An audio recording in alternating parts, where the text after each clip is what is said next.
Hello, नमस्कार sir. हा नमस्कार. आज आहे 28 मे 2026. हो, हो.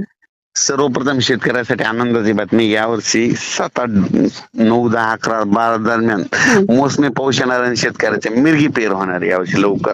लवकर. हो, हो. हो. पण ही पेरणी होत असताना काय होणार आहे, 7, 8 जूनला मोसमी पाऊस येणार आहे. हो, हो, हो. केरळला काय होईल, 31 आणि 1 तारखेला केरळला दाखवलं. हो, आपण हो. पहिल्या याच्यातच सांगितलं होतं. हं, हं. केरळला दाखवले, तिथून 5 ते 6 दिवसात आपल्याकडे येणार आहे. पण बरोबर. त्या अगोदरच काय होईल, 1, 2, 3, 4, 5, 6 जूनच्या दरम्यान हो, महाराष्ट्रामध्ये बऱ्याच विभागामध्ये पूर्व विदर्भ, पश्चिम विदर्भ, दक्षिण महाराष्ट्र, उत्तर महाराष्ट्र, हो. कोकणपट्टी, खानदेश, घाटमाता, पुणे हं. हे परिसर लवकरच 1 तारखेपासून बऱ्याच ठिकाणी दररोज विखुरलेल्या स्वरूपाचा पाऊस पडत राहील. हो, हो. हं. चालेल, चालेल. आणि मग त्यानंतर सर? शेतकऱ्याला म्हणा आजच्या कम्प्लीट आज 28 मे 2026 आजपासून कम्प्लीट 9 दिवस पाऊस राहिलाय. हो, फक्त 9 दिवस राहिलाय. शेतकऱ्यांनी पटकन कामं उरकून घ्यायचीत.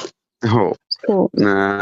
तसं 9 दिवसामध्ये शेतकऱ्यांनी थांबायला पाहिजे, कारण की 7 तारखेच्या नंतर पाऊस सुरू होईल. पण त्याच्या अगोदरच काय होईल, हं. 1, 2, 3 तारखेपासून पाऊस बऱ्याच ठिकाणी विखुरलेल्या स्वरूपाचा पडत राहणार आहे. हो, बरोबर. सर, मग हा पाऊस जो आहे तर यामध्ये वाऱ्याचं स्वरूप किंवा मग विजांचं काय कशा 1 पद्धतीचं? ते 1 जून ते 5-6 जून राहील ना, त्याच्यामध्ये हो. विजा वारा राहतील. विजा आणि वारा. हो. हो. आणि हा सगळ्याच भागात राहील का? हो, म्हणजे दररोज पण वेगवेगळा भाग धरणार. समजा हो. आज उत्तर महाराष्ट्रात पडला तर उद्या मग मग पश्चिम महाराष्ट्र, पुन्हा नंतर मराठवाडा, पुन्हा विदर्भ, असं दररोज वेगवेगळा भाग धरणार. बरोबर. भाग भाग बदलत दररोज पाऊस पडणार तर. हो, हो, हो. वेगवेगळ्या भागात सगळीकडे नाही, पण सर्वदूर नाही, पण विखुरलेल्या स्वरूपाचा पडणार. हो, बरोबर. सर, मान्सून आपण जर पाहिलं तर या वर्षी लवकर येतोय तर त्याबद्दल काय लवकर सांगाल? येते. हो, त्याबद्दल काय सांगाल?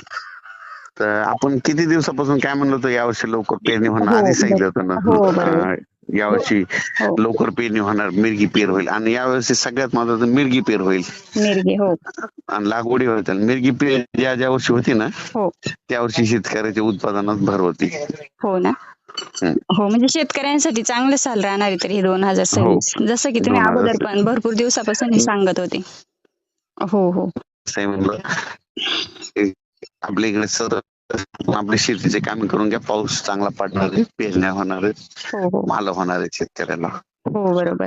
सर, मग ही उष्णता आता सध्या तर खूप आहे. मग ही तेव्हाच हे कमी होईल? ते एक सांगा की आणखीन 2 दिवस, म्हणजे आज 28, 29, 30 हो, उष्णता राहणार 43° झालं. हो, 1 तारखेला संपूर्ण सगळीकडे पारा 38च्या खाली येईल, हो. 38°च्या खाली. हो, हो. म्हणजे कमी होईल 1 तारखेनंतर. हो, हो. बरोबर. ठीक आहे सर. ठीक आहे.